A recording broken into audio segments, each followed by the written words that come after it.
याद रखना, किसी की जमीन जायदाद ना हड़पना, जितना तुम्हारा है उतने में खुश रहना, मेहनत करके कमाना बढ़ाना, दूसरे का एक रत्ती एक इंच जमीन जायदाद ना अपनाओ, क्योंकि ईश्वर के घर देर है अंधेर नहीं है। जब ईश्वर की लाठी चली तो धृतराष्ट्र का वंश नष्ट हो गया, पानी देने वाला कोई नहीं बचा। ईश्वर थोड़ा God mills grind slow but sure, विश्वास रखिएगा। ईश्वर की लाठी धीरे चलती है, ईश्वर की चक्की धीरे धीरे गेहूं पीसेगी पर पीसेगी जरूर।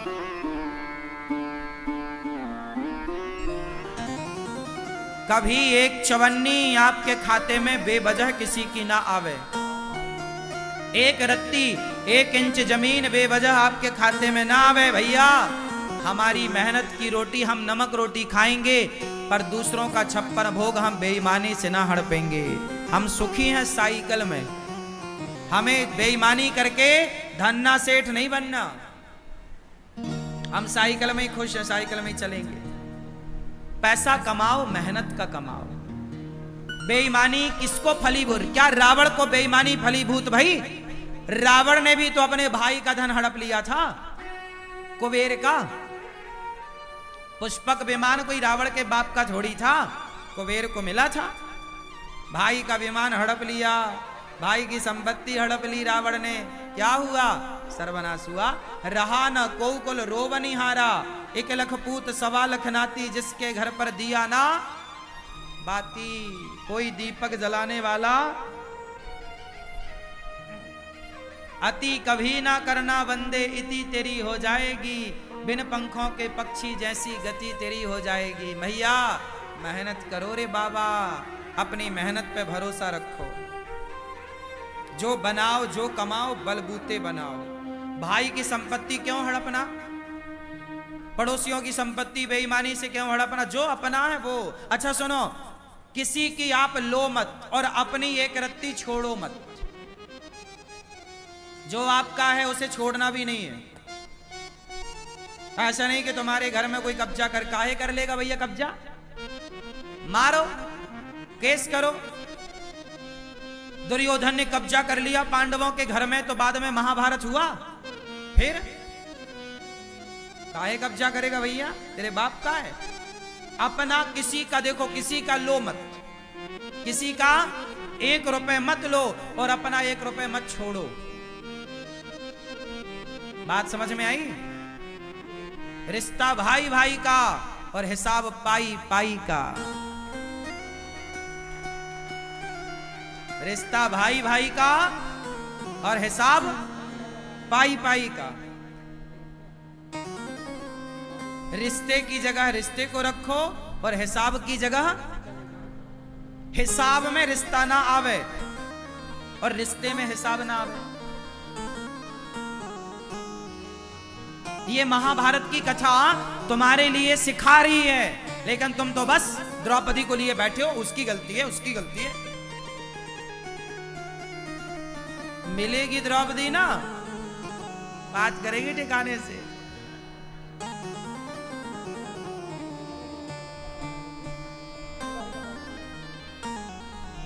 क्यों भैया? चश्मा वाले भैया सही है? किसकी गलती है? धृतराष्ट्र की है। बंटवारा क्यों नहीं किया? और सुनो, जितने बूढ़े यहां बैठे हैं, आप लोगों के लिए मतलब की बात बोल दूं, आप लोग जल्दी से अपने बच्चों का बंटवारा कर दो। यदि आप बंटवारा नहीं कर पाए और आप यदि तय हो गए तो आपके बच्चे आपस में लड़के मर जाएंगे। आज भारत में जितना भी भाई भाइयों का झगड़ा है वो केवल बाप की गलती के कारण है। मर गया, बंटवारा किया ही नहीं। अब बच्चे बोल रहे हैं ये मैं लूंगा, ये मैं लूंगा। इसलिए मरने के पहले बिल्कुल बंटवारा कर दो, बाद में लिख दो ये वाला खेत तेरा, ये दुकान तेरी, ये घर तेरा। हाँ, लेकिन मेरे मरने के बाद तुम सब अपना अपना लेना, पर जीते जी साथ में रह सकते हो तो रहो, लेकिन कर दो। क्योंकि बंटवारा प्रकृति का, राम लक्ष्मण का बंटवारा हुआ। बंटवारा अटल सत्य है, करना ही पड़ेगा, ये प्रकृति का नियम है। आज नहीं कल, कल नहीं, जीते जी भाई दोनों भाई लड़कर के अलग हों, उससे अच्छा प्यार मोहब्बत से अलग हों, ताकि वो अलग होकर भी एक रह सकें। ऐसा भी बंटवारा क्या कि वो एक होकर के भी वो एक ना हो पाए। आज भाई भाई का दुश्मन बना है, देख लेना संसार में। भाई भाई के घर नहीं जाता, शादी हो रही है बड़े भैया की बेटी की, छोटा भाई नहीं जा रहा है, बड़े भाई ने बुलाया ही नहीं। छोटे भाई के बेटे का ब्याह है, बड़ा भैया नहीं जा, सारा संसार आ रहा है, सारे रसगुल्ले खा रहे हैं, पर सगा भाई नहीं आ रहा है। क्यों? क्या मुद्दा था? बंटवारा मुद्दा था। और क्या ये आग किसने लगाई? वो बाप जो मर गया, बंटवारा किया ही नहीं। धृतराष्ट्र ना बनना तुम लोग, सही बोल रहा हूं, कान खोल के सुनना। धृतराष्ट्र बनोगे, तुम्हारा आपस में परिवार लड़के मर जाएगा, और तुम्हारा परिवार आपस में लड़के मरा तो जिम्मेदार तुम हो। परिवार में यदि फूट पड़ती है तो जिम्मेदार बूढ़े होते हैं। तुम कहां थे जब तुम्हारे बच्चे आपस में लड़ रहे थे? तुम कहां थे जब तुम्हारे बच्चों में आपस में वो द्वेष पैदा हो रहा था, घृणा पैदा हो रही थी, नफरत? तुम क्यों नहीं आग बुझाए? यदि आग लग जाएगी घर में तो तुम जल्दी जाके बुझाते नहीं हो क्या? पानी डालते हो, कैसे भी करके बुझाते हो। ऐसा थोड़ी कि आग लगी तुम तमाशा, हाँ हाँ लगी आग जलने, ऐसा थोड़ी होता है। कहीं आग लगेगी आप तुरंत जाओगे बुझाओगे। ऐसे जब भाई भाई के बीच में आग लगी, क्यों नहीं बुझाया? क्यों नहीं बुझाई? क्यों धधकने दी आग? और आज रोते हो कि भाई भाई लड़ रहे हैं। मेरी बात मानो, भाइयों को प्यार से रहना चाहिए।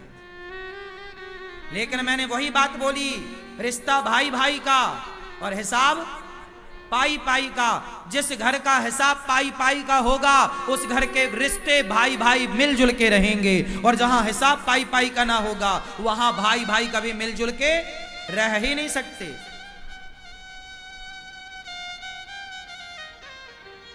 क्यों मैया, सही है कि गलत है?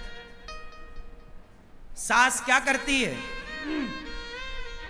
बड़ी बहू को थोड़ा ज्यादा सोना दे देती है, छोटे बहू को थोड़ा कम सोना देती है। बाप क्या करता है? बड़े बेटे को थोड़ा ज्यादा जमीन जायदाद दे दिया, थोड़े कम। काहे भैया? तो औलाद तो तुम्हारी है, तुमने तो पैदा किया था। जब औलाद तुम्हारी पैदा तुमने किया, तो बंटवारे में फिर पक्षपात क्यों? बराबर क्यों नहीं?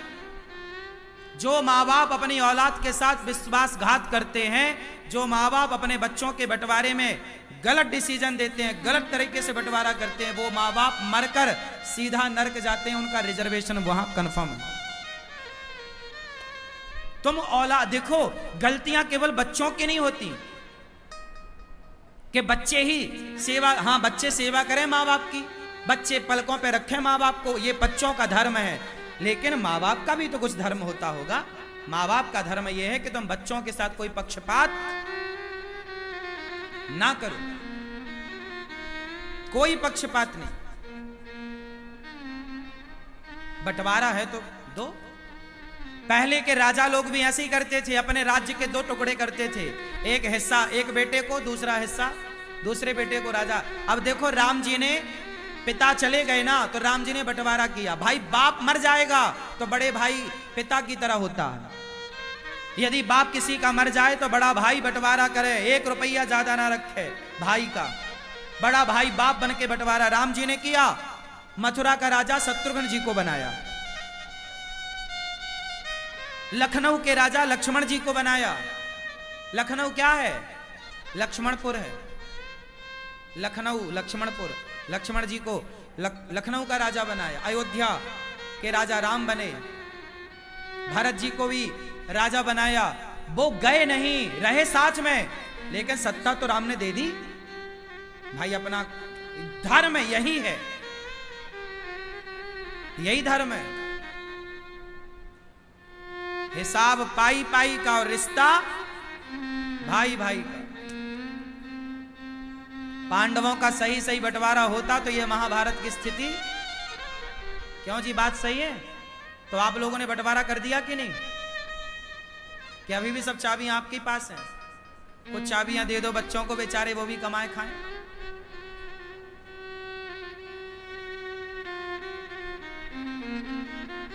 बच्चे कैसे हों?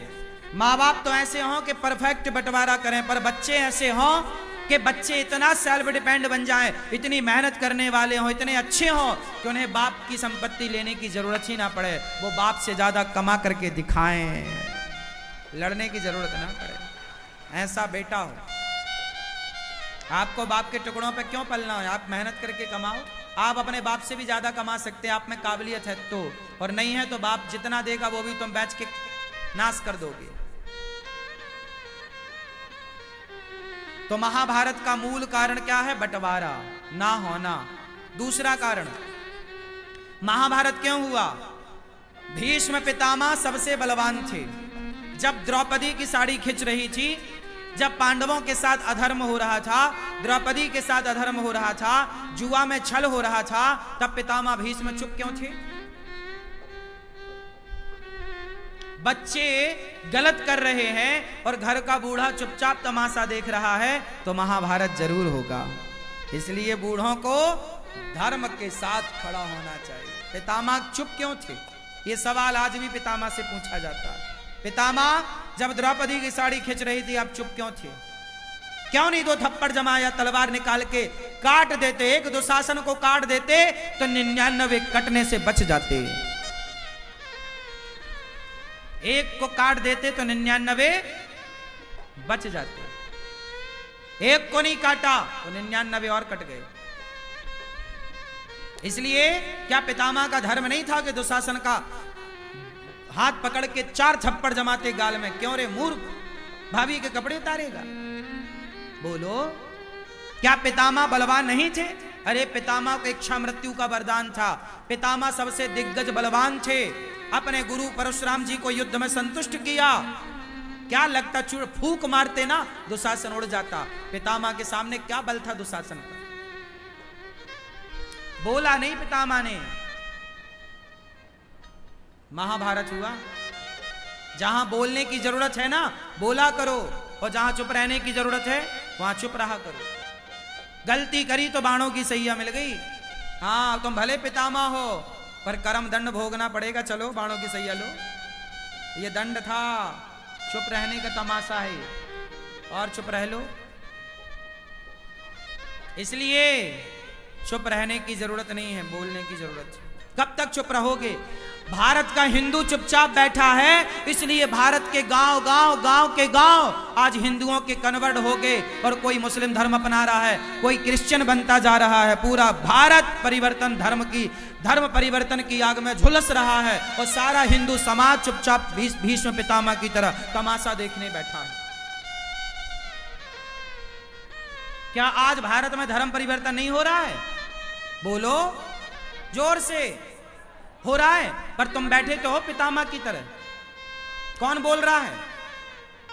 तुम्हारे बगल का भाई जो हिंदू था, रामलाल था, अब वो क्रिश्चियन हो गया है। क्या कर रहे थे आप? तब भी द्रौपदी की साड़ी उतर रही थी, और आज भी सनातन की साड़ी उतर रही है। तब भी पितामह चुप थे, आज भी सनातनी चुप है। कब बोलेगा भाई? कब बोलेगा? कहां बोलेगा? क्यों नहीं बोलेगा? आज भारत में करोड़ों, 1 लाख 2 लाख नहीं बोल रहा मैं, करोड़ों हिंदू क्रिश्चियन बन गए। ये बात सही है कि गलत है? गांव की गांव धर्म परिवर्तन हो गए। क्रिश्चियन जहां मंदिर थे वहां पर चर्च बन गई। गांवों में चर्च, हिंदुओं के गांव में चर्च बन गई। कहां थे आप? पितामह बन के बैठ। क्यों नहीं रोका? क्यों नहीं ये सरकारें बात करती इस बात पर? क्यों नहीं सरकारें एक्शन लेती? क्यों सरकार भी पितामह बन के बैठी है? चुपचाप बैठोगे, महाभारत होगा। इसलिए पाप करना तो पाप है, पर पाप को देखना भी सबसे बड़ा पाप है। पितामह ने द्रौपदी की साड़ी उतरते देखा, ये पाप था। तुम्हारे सामने कोई लड़की के कपड़े उतारे जा रहे हो, उसका अपमान किया जा रहा हो, या तो तुम उसकी रक्षा करो या देखो मत। तुम देख रहे हो मतलब पाप कर रहे हो।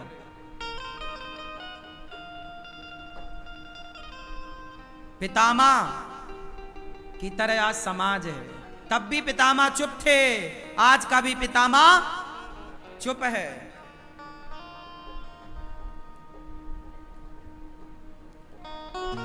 महाभारत क्यों हुआ? पितामह की चुप्पी के कारण। महाभारत क्यों हुआ? तीसरा कारण जानो। महाभारत होने की तीसरी वजह है गांधारी। कौन? जोर से और जोर से। द्रौपदी तो याद है, गांधारी भूल गई? अभी याद दिलाता हूं गांधारी का किरदार क्या है, सुनना। गांधारी ये कौरवों की माता है, धृतराष्ट्र की धर्म पत्नी है। गांधारी का योगदान क्या, सुनो। ये वही गांधारी है जब दुर्योधन पर संकट आया तो बोलती हैं कल सारे कपड़े उतार के आ जाना, मैं तुझे देखूंगी, पट्टी हटाऊंगी आंखों की, मेरी शरीर की, मेरी नजर तेरे शरीर पर पड़ेगी, तू वज्र का हो जाएगा। ये बात पता है आपको कि गांधारी ने बोला था आखिरी में कि सारे कपड़े उतार के आना, मैं तुझे देखूंगी, क्योंकि गांधारी एक पतिव्रता नारी है और वो जिसे देख लेगी तो वो शरीर उसका वज्र का हो जाएगा, कोई मार नहीं सकता। ये एक पतिव्रत नारी का धर्म है, पतिव्रता नारी। वो अपनी सारी शक्ति दुर्योधन में डालना चाहती हैं। गया दुर्योधन, गया, भगवान ने देखा कहां जा रहा है, बोले मांग ने बुलाया है। भगवान ने देखा कपड़े सारे उतार रखे तैने, नंग धड़ंग जा रहा है, शर्म नहीं आती, कुछ तो लपेट। तो भगवान ने पत्तों की टॉवेल बना के लपेटवा दी, जांग वांग ढक गई। गया, गांधारी ने कहा कुछ कपड़े तो नहीं है, बोला कपड़ा नहीं है। खोला तो पूरा शरीर दुर्योधन का वज्र का हो गया, पर जांघों पर नजर नहीं पड़ी चूंकि पत्ते से ढक रखा था। तो गांधारी ने कहा कि ये तूने, मैंने बोला था ना तू सारे कपड़े उतार के आना, ये टॉवेल क्यों लपेट रखा था? अरे बोले कन्हैया, बोले गांधारी बोली कन्हैया नहीं चाहता। श्राप दे दिया कन्हैया को कि जैसे मेरी आंखों के सामने मेरा वंश समाप्त हुआ है कन्हैया, जैसे मेरे बच्चे आपस में लड़कर मर गए, तेरा वंश भी आपस में लड़के मर जाएगा। तो भगवान श्री कृष्ण के 56 करोड़ यदुवंशी जो आपस में लड़के मरे, वो गांधारी माता का श्राप था। अब बात क्या थी, वो मुद्दे की बात सुनो। अब मैं आपसे एक सवाल करूं, गांधारी माता ने आंखों की पट्टी हटाई किसके लिए? बोलो, दुर्योधन के लिए। अच्छा, अब गांधारी माता कहीं मिले तो सवाल करना। माता गांधारी सुनो, सवाल आपसे है कि जब आपने दुर्योधन पर संकट आया तो आंखों की पट्टी उतारी, जब द्रौपदी पर संकट आया था तब आपने आंखों की पट्टी क्यों नहीं उतारी थी? तब आंखों की पट्टी उतार कर दौड़ करके तुमने द्रौपदी की लाज बचाई होती, एक नारी होकर नारी की आबरू बचाई होती, तो आज तुम्हारे आंखों के सामने तुम्हारा वंश का नाश ना होता। कहां थी गांधारी जब द्रौपदी की लाज लुट रही थी? क्यों नहीं डांटा? और क्या गांधारी को पता नहीं था कि दुर्योधन ने द्रौपदी के कपड़े उतरवाए हैं? उस नालायक को ये अमर बनाना चाहते हैं अपने तपोबल से। उस नालायक को आज एक द्रौपदी की साड़ी उतरवाई है। यदि ये नालायक अमर हो गया दुर्योधन, तो ना जाने कितनों की साड़ियां उतरवाएगा। जब ये सगी भाभी को नहीं छोड़ रहा है तो समाज में किस बहन बेटी को छोड़ता है? ऐसों के लिए तुम पट्टी हटा रही हो, ऐसों के लिए तुम भगवान कृष्ण को श्राप दे रही हो। वाह गांधारी माता, अच्छा न्याय कर लेती हो, जैसा तुम्हारा पति न्याय करता है, जैसा तुम्हारा बेटा न्याय करता। ये माँ बेटे कोई बहुत अंतर नहीं है ना में, ये बहुत अच्छा न्याय कर रही है। देखो बचा कैसे रही है गलत को। क्या द्रौपदी को नहीं बचाना चाहिए था? बोलो मेरी माँ, बोलो। तुम्हारा बेटा बिगड़ेगा ना तो सवाल तुमसे पूछा जाएगा, तुम मां हो ना, क्या संस्कार दिया तुमने? कैसी मां हो? पैदा करके छोड़ दिया? ऐसे पैदा करके तो सुअर भी छोड़ देता है। तुम मां हो ना, तो माता का धर्म काहे नहीं निभाया?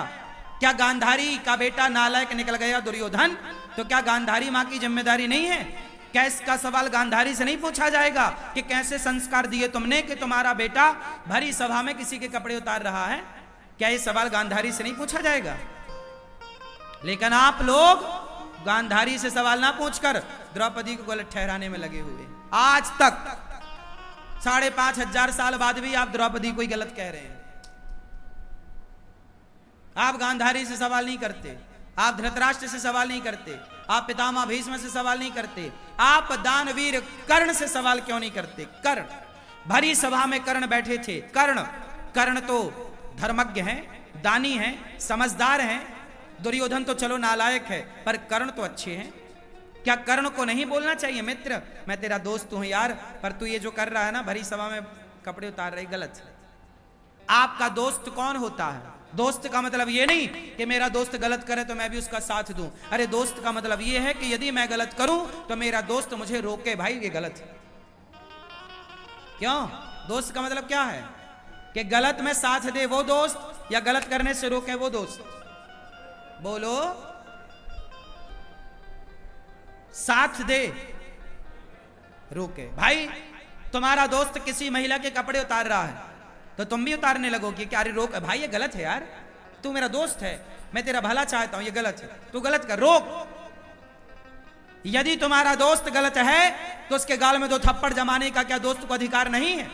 क्यों नहीं जमाया दुशासन के गालों में थप्पड़? दानवीर कर्ण तो बड़े थे ना, पांडवों से भी बड़े थे ना उम्र में, समझदार भी थे, योग्य भी थे, क्यों नहीं रोका? क्यों नहीं रोका? दानवीर कर्ण ने नहीं रोका, तमाशा देखते रहे और बोला, द्रौपदी तेरे 5 पति हैं, छठा मुझे बना ले, क्या बिगड़ जाएगा तेरा? जैसे 5 वैसे ही 6। ये बात कर्ण ने बोली थी। अब बता, उन दोस्तों की गलती है, इसलिए दोस्त सबको ना बनाओ। दोस्त ऐसा हो जो मेरी गलती पर मुझे मुख में डांट सके, यार गलत है। ऐसा दोस्त ना हो कि मैं गलती करूं और वो मेरा साथ दे, यार मैं तू मेरा दोस्त, मैं साथ दूंगा, नहीं, ऐसा दोस्त नहीं चाहिए मुझे जो मेरा गलत में मेरा साथ दे। ऐसा दोस्त बनाओ जो आपकी गलती करने में आपके सामने आकर खड़ा हो जाए, दोस्त ये काम गलत है, हाथ पकड़ ले आपको गलत काम करने से, रोके, ढाल बन के खड़ा हो जाए आपके सामने, मैं तुझे गलत नहीं करने दूंगा। तू दोस्ती करना चाहे कर, आज मेरी दुश्मनी कर ले तू, लेकिन मैं तुझे गलत नहीं करने दूंगा। ये दोस्त होता है। ये दोस्त नहीं होता कि अपने दोस्त को शराब पिलाने लग जाए, यार तू नहीं पीता पर मैं तो पीता हूं तो चल तू भी पीने लग जा। आजकल यही चल रहा है कि आप शराब नहीं पीते तो आपके दोस्त चाहते हैं कि आप भी पीने लग जाओ। ये दोस्त नहीं है, तुम्हारे दुश्मन है, जो खुद तो बिगड़े हैं, खुद तो गलत है, आपको भी गलत बनाना चाह रहे हैं। ये काय का दोस्त है? घटिया क्वालिटी का। ये दोस्त नहीं है। ऐसों के संग तो खड़े भी मत हो, दोस्ती तो छोड़ो।